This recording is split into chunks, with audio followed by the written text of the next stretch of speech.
pray for them. They knew what the possibilities were, but Alfie was here today as he celebrated his birthday, so that was good. Tonight we're going to continue our study in 1 Timothy chapter 6.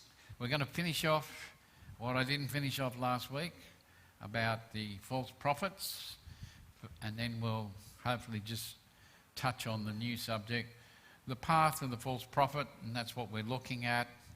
And we have seen how they arose and how they have influenced the church, and Paul's given instructions how to, what their character is like. And tonight we pick up where I left off last week, the condition to their apostasy.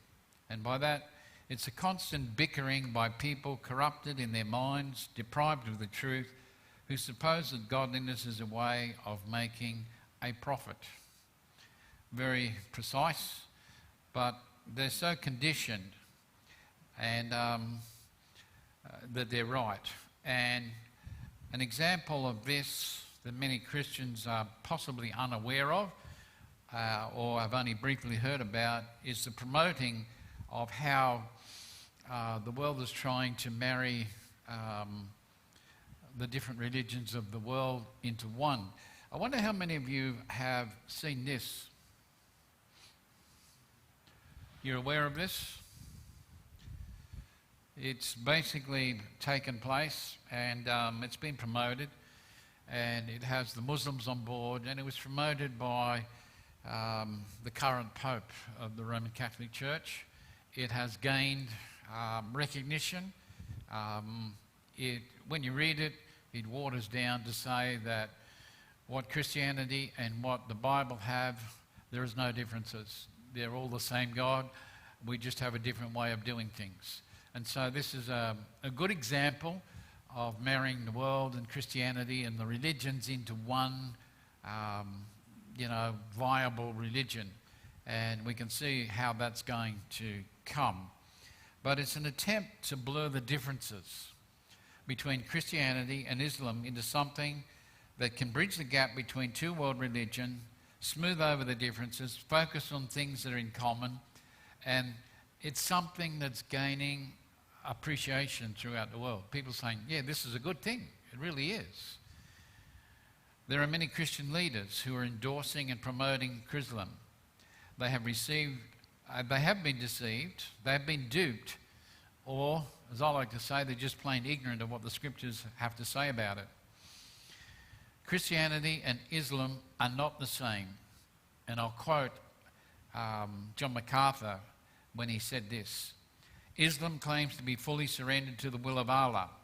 And the will of Allah, Muslims believe, was revealed through his prophet Muhammad. The revelation is written down in the Muslim holy book, the Quran. Muslim believes that Allah alone is the one true deity. He has neither mother nor father. Similarly, he has no sons or daughters. He is not a Trinity. He is not the God of the Old Testament. He is not the God of Christianity. Allah, according to Islam, is the God of all humanity. Muslims believe in all the messages and prophets of Allah, according to Islamic literature. Allah sent thousands of prophets, Jesus just being one, but Muhammad is the greatest of them all. Islam is fundamentally and irreconcilably opposed to biblical Christianity. Islam teaches that Jesus Christ was just a mere man, a prophet, not God incarnate. Islam also denies that Jesus died on a cross. Obviously, if Christ didn't die on a cross, he did not have to rise from the dead. So Islam denies the resurrection too. Islam further teaches that no one can have salvation but a Muslim. Even though a Muslim can never know whether he has salvation, only Muslims can have it in the end. Islam and Christianity are mutually exclusive. Both claim to be the only one true way to God. So both cannot be right. But you can see, trying to put these two together and say there is no differences. It's significant differences. Those who stand upon the truth can see it. But there are many Christian leaders endorsing this Chrislam as it's being proposed. So the other aspect of it is chaos and constant bickering by people.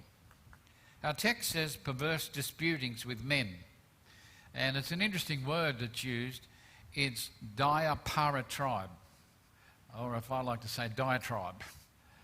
It's which means a mutually rubbing together. So there's a constant atmosphere of tension and friction, a constant state of irritation against one another. And this is what happens if you take a group of academics and you put them in a room and you have a topic. You'll see this. You'll see it. The tension, the bickering, the friction that's just taking place. And this is because the mind has never been transformed. It's still opposing God because their minds cannot understand and accept the truths about God. False teaching produces nothing good at all except a never-ending tension and irritation. All the false teachers do with their teaching is cause the truth to be rubbished.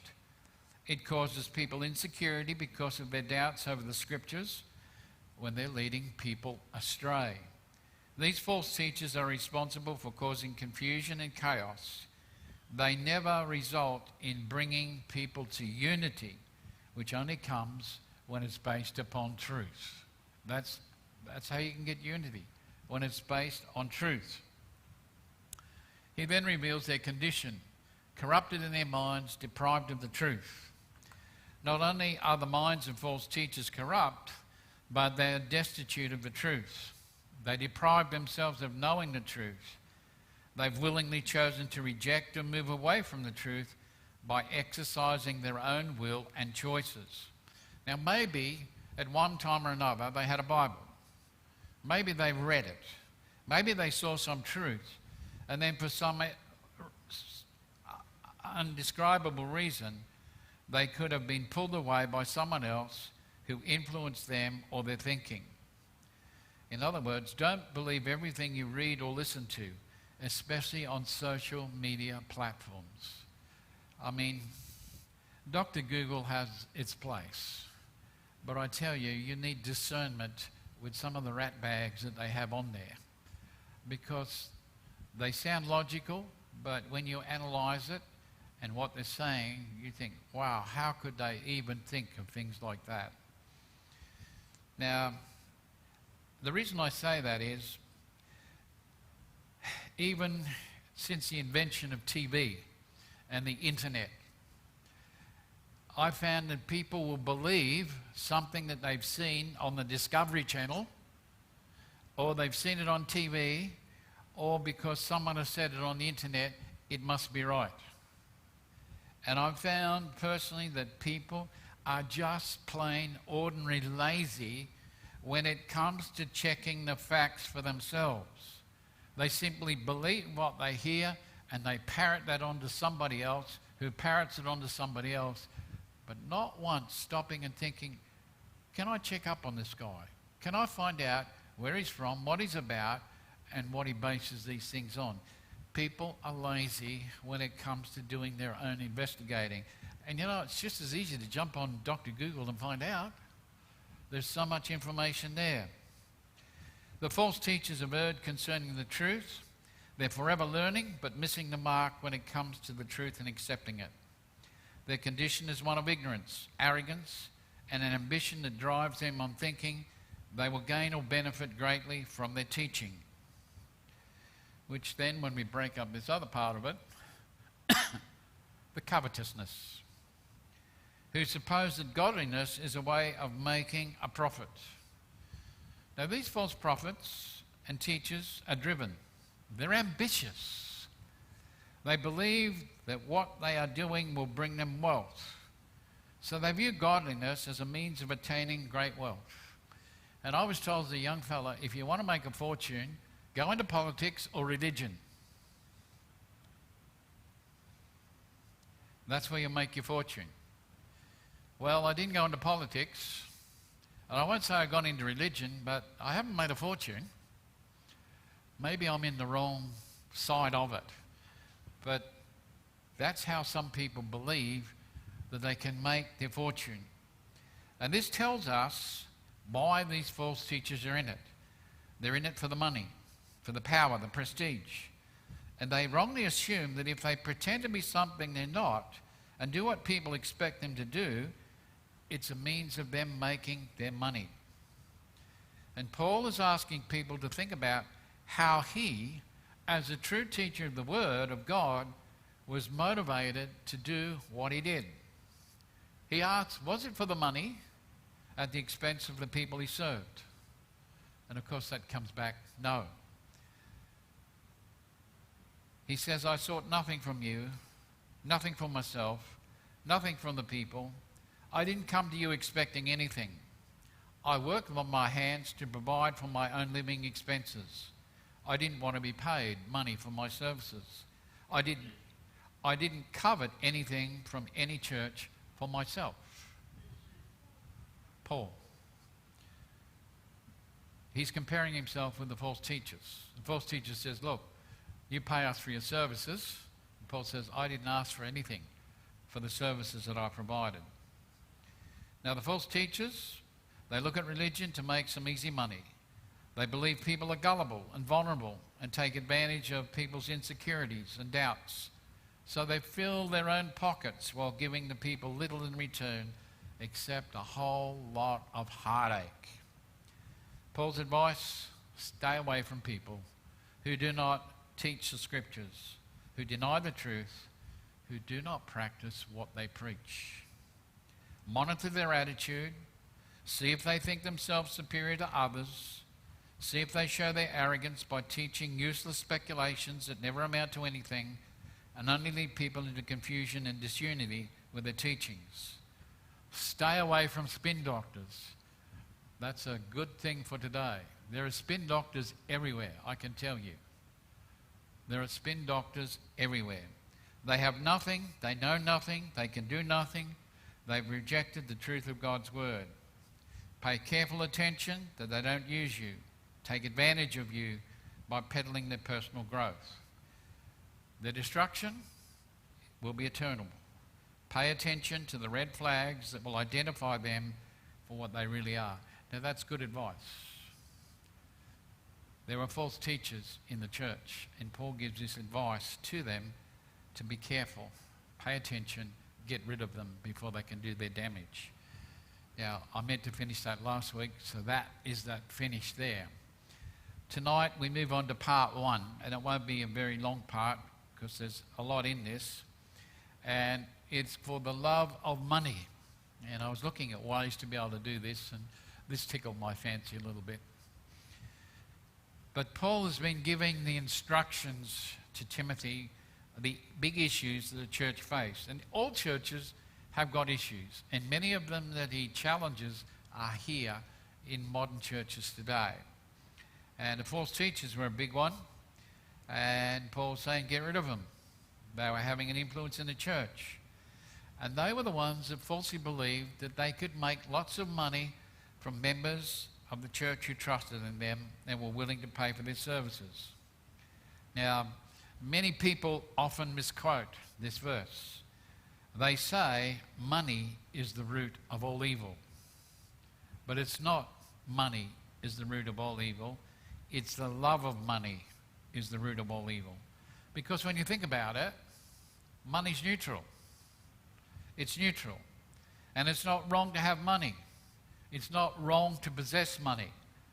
The problem begins when money begins to control us and the things that we do. That's where the problem is. Now, let me ask you, what is money? You know, you hear the songs, money, money, money. What is it?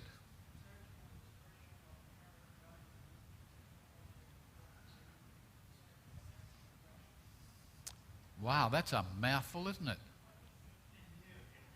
What he said. All right, let me put it another way.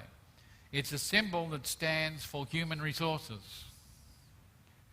It stands for what we can get from other human beings instead of what we can get from God. When the reality is, God doesn't deal in money, he deals in grace. Isaiah 55:1 says very clearly, "Hey, all you who are thirsty, come to the water. You who have no money, come, buy and eat. Come, buy wine and milk without money and without cost." That's God's grace at work. The person who loves money is someone who puts their hopes and pursues its pleasures and puts its trust in what human resources can offer. The love of money is virtually the same as faith in money, because they believe that money will meet your needs, and if you've got enough of it, it will make you happy. The love of money is, in fact, the alternate to faith in God's future grace. It is faith in future human resources, the kind of thing you can obtain or secure with money. So basically, it's cutting God out of the picture. Now, if we break it down, the principle of contentment. Now, godliness combined with contentment brings great profit, or as the King James, it's great gain. The false teachers believed that by offering their services to people, they could make lots of money. In Roman times, it was so easy. A person could claim to be a philosopher. He could claim to be some sort of religious prophet or guru, and he would go into the marketplace and he would sell himself. He would sell his philosophies, he would sell what he was teaching to any people who were walking by and were willing to listen. And it became a popular method that false teachers and philosophers did. If they wanted to get their message out, they would travel from village to different town. They would do, if you like, a public speaking circuit, and they would profit by selling their services. It was quite lucrative if you did enough cities and towns. And Paul instructed Timothy and said a genuine teacher wouldn't place themselves in such a position to profit from others. The genuine teachers would be people who would live godly lives with no strings attached for doing such. They didn't put a price of money on living a godly life. And Paul uses the word eusebia for godliness, and it means to become more like Christ. He says, is the great gain that finds its contentment in the person of Jesus Christ. That's where you find your contentment. That's where you find your great gain, is in the person of Jesus Christ. If all you want is money, then you'll never have enough to satisfy your desires. You'll never find the contentment you're looking for, because it will not be found in all the money in the world or all the things that it can buy. Paul uses the word artakias, meaning self-sufficiency or self-mastery, meaning the person has learned to be satisfied with what he has while not reflecting on what he doesn't have. Paul makes this plain in Philippians 4. He says, I'm not saying this because I'm in need, for I've learned to be content, that same word, in any circumstances. I've experienced times of need. I've experienced times of abundance. In any and every circumstance, I've learned the secret of contentment. Whether I go satisfied or hungry, whether I have plenty or nothing, I'm able to do all things through the one who strengthens me. That's what Paul says. My contentment is not in things, it's not in circumstances, it's in the person of Jesus Christ. So it's the sufficiency of God. And he's saying, I want to be godly, and I want to take God wherever I go. And I will take whatever God desires to give me. And I'm prepared to live according to his will, because I want to be more like him. And I have this confidence that when I do this, God will meet and supply all my needs. Now that's confidence. That's experience. Paul's contentment was in God. Did I put that up? Yeah, there it is there, so you can follow it through as I've just read it there. Oops, the bottom line, he says, is that God wants us to be satisfied with what we have. And that's a big challenge for Christians today. What will satisfy you and me? Is it having enough money? Having enough food? Having enough material possessions? Will they satisfy our souls? Will they make us contented? Some modern translation put the text this way: a man's real life in no way depends upon the number of his possessions. Another, when a man has more than enough, his wealth does not give him life. In other words, material things cannot feed our souls. True contentment isn't defined by how much we own, nor is it defined by how much of the things of the world we possess. Riches do not bring contentment. Often they will bring the opposite. Godliness with contentment is great gain because it deals with a person's relationship with God. And that's only possible when a person has a personal relationship through faith in Jesus Christ. Faith in Christ produces godly living. We understand we've been bought with a great price. We understand we belong to Him. Through faith we acknowledge His claim on us. We acknowledge His love and provision. We remain content with the things we have been given.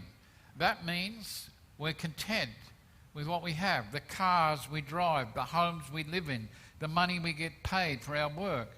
We're content with our health, with our clothing. In other words, we're thankful for all we have.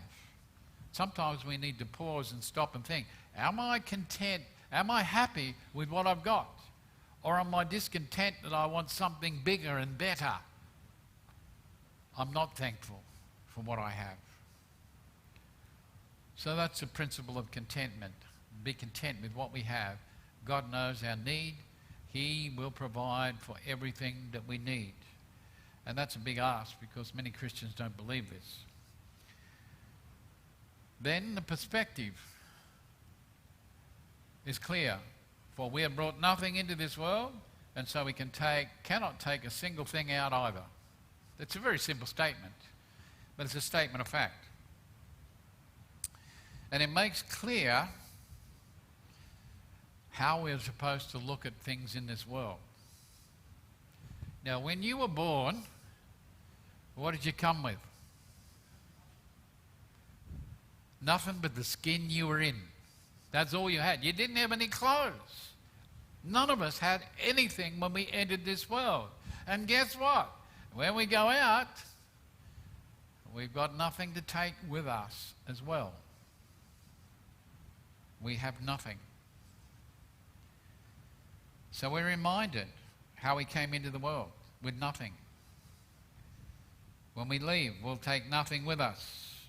All those things that we've accumulated in our lifetime, where will they stay? Right here. We can't take them with us. Scripture confirms this. I don't know whether I think I'll put this on. Confirms, it says, naked I came from my mother's womb, and naked shall I return. Ecclesiastes 5:5 says, he came from his mother's womb, he shall go again naked as he came, shall take nothing for his toil that he may carry away in his hands. Very simple statements of fact concerning the things of this world. We're to recognize that the things of this world are instruments for us to use. They're to be used, not for us to hang on to. They've been provided for us to use while we are here. Now, our attitude then should be one of gratefulness for everything we have in this world. Everything we have. Now, understand this. It's not wrong to have money. But realize it's not ours to keep. It has been given to us as a gift to use, not to cling to or hold on to.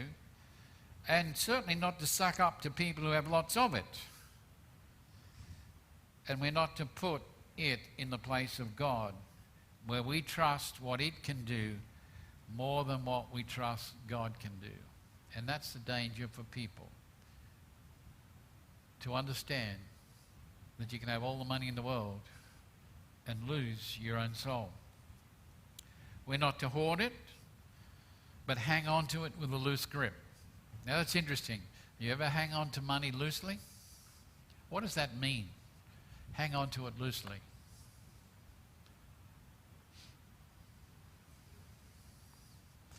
You know, some people who hang on, there's a $100 bill and you want to give it to somebody. You'll notice how they hang on to it. It's got a tight grip. But the interesting thing with money is it comes and it goes. You notice how quickly it comes and it goes? You can never keep it for very long. It's only temporary. We cannot take it with us when we go. We're only here for a short time.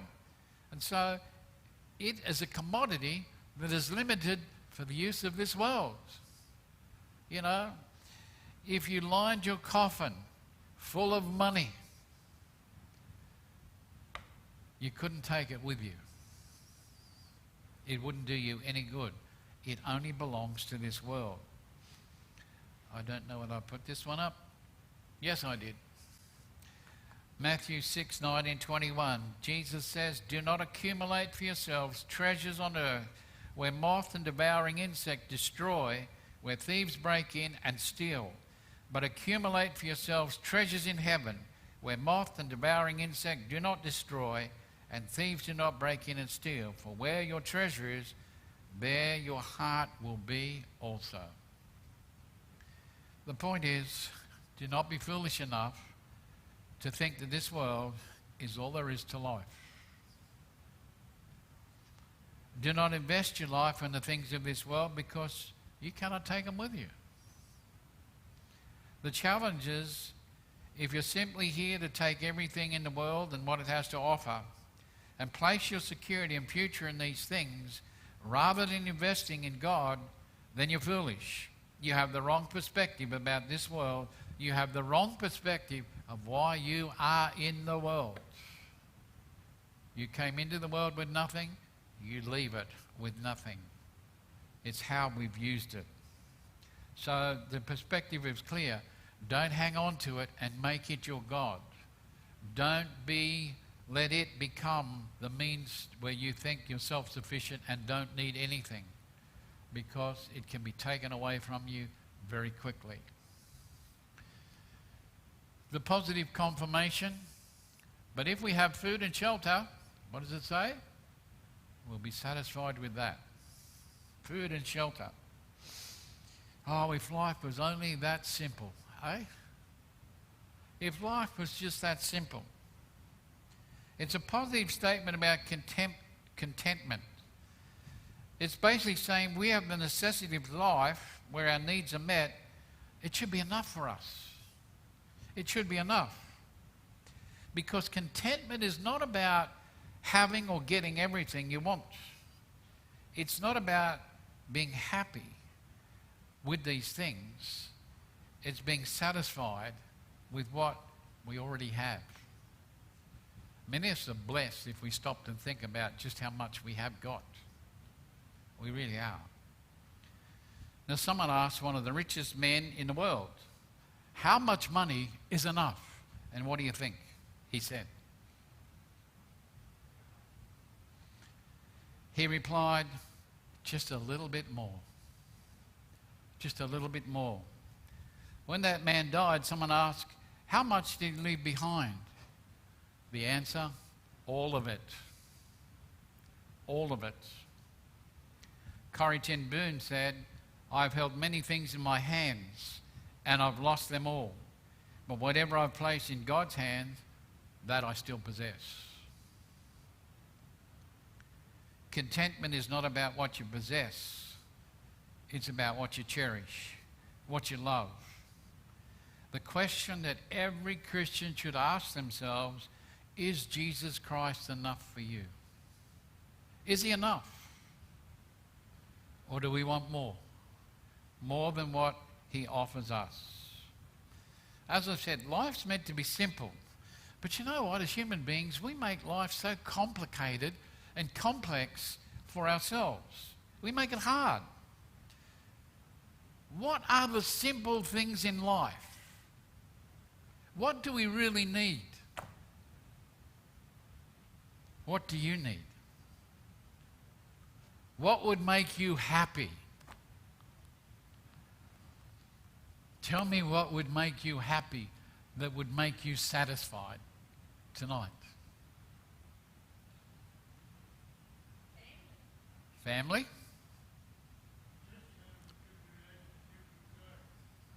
Yeah. None of you are going to tell me I want a big house, and I want servants, and I want a car, I want a swimming pool, I want a big bank account. You wouldn't say that, would you? Because that's not what you want. But often that is what is promoted by the world. If you want to be happy, if you want to be successful, you want to be like the rich and famous, this is what you can have. This is what you should aim for. This is what makes people happy. No, it doesn't. No, it doesn't. Be satisfied with the simple things of life. The more material possessions you accumulate, the more life becomes complicated. If you don't believe me, wait till it's time for you to move. You'll never, where did that come from? When did I buy that? What did I get that for? You find that you've accumulated all these things for a rainy day, and you've just had them sitting there. Think about how many things you've got over the years. You wanted them, you bought them. They often sit at home unused. They don't satisfy you for very long. And it doesn't do anything for us except to gather things that we may or may not use. And this shows us where our heart is. Paul is saying it's not wrong to have possessions. He's challenging our desire for things when we're discontented with what we already have. You know, I'm amazed sometimes people have their phones.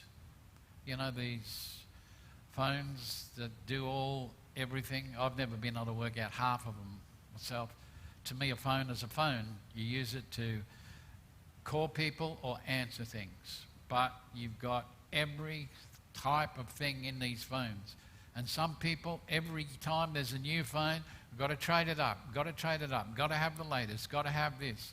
They're not satisfied with what they already have. The Christian doesn't need to spend their time pursuing and accumulating anything and everything that the world has to offer. We are, in fact, to pursue a life that honours the Lord and pleases Him, and the things we have, we use for His glory or to enable our ministries to be more effective. Life really needs to go back to being simple. We have the tendency to fill it up and clutter our lives with the junk of the world.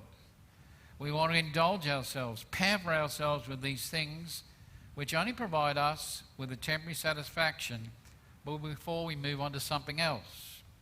And I was preparing this, I thought to myself, it wasn't that long ago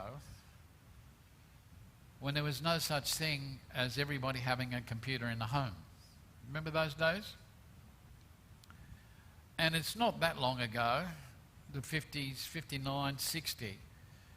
That's the first time that Australians got the TV in the homes, and not everyone could afford it. We have social media. We can go anywhere in the world at any time and, if you like, sticky beak on what everybody's doing. We can hear what others are saying about us on their Twitter accounts and everything else. And my mind said to myself, what did we do before we had all these things? Must have been a boring life. How did the people who were before us survive without these things? Because we can't survive without our phones. We can't survive without internet or TV. How do people do it? We've become so dependent on it. and yet they make our lives so complex. How can we apply principles to enable us to be content with the simple things of life and appreciate what we already have? We need to understand one of the first principles is the Lord is the owner of everything we have. He's the owner of everything. So before I buy something, I need to ask myself, does the Lord need or want this? Is it going to make my ministry better or more effective? Because everything I own, everything I possess, belongs to Him. Learn to be thankful for everything you have. Now that could be hard. Be thankful for the things you don't have as well. Understand that God has placed me right where I am with what I have to do what He wants right now, and be thankful. That's hard, because I can become very discouraged. I don't want to be where I am, and I want things to change. I want this to happen, and I want this, and I want this. We need to learn to be thankful for what we do have and what we don't have. Recognize your needs from your wants. Is this thing necessary? Can I do without it? What difference will it make if I don't get it right away? Learn to live within your means. Don't spend more than you have. Make sure you're not spending more on things than what you are earning. In other words, take charge of your resources and spend less and save more. You don't have to buy the latest and greatest. You can save. Make a practice to tithe to the Lord. Transfer ownership of all you have to the Lord. Give Him what is due. In other words, we're investing in eternal things. Because when we break things down, it's not about things. It's not about material things. It's not about money. What it is about in life is relationships. It's about relationships. That which is important. It's not about the stuff I have. It's about the people I know, the people I love, the people I build up relationships with throughout my life. They're the things that count the most. Unfortunately, most people don't stop to consider this until they lose someone who they love and they're now gone. That's when they appreciate what they really have. It's about relationships. We can always replace stuff. We can always do that. But you cannot replace people. And that is where you're rich, because people are more valuable than stuff, so to speak. The world promotes riches as being our possessions. Have enough money in the bank. Have the ability to do what we want, when we want, because we can. And that is our goal. These are the things that if we chase after, they'll bring health, wealth, and happiness and satisfaction in life. Problem is, that's a lie. People who chase that end up finding they want more and more and more, and they're not satisfied with what they've got. The lie, it focuses on only the temporary nature of things. It ignores the joys of being content with what you have and building up relationship with others and honouring God. That is what riches are all about. So, for the love of money, will it bring you contentment? And the answer is no. And that's where we're going to leave it tonight.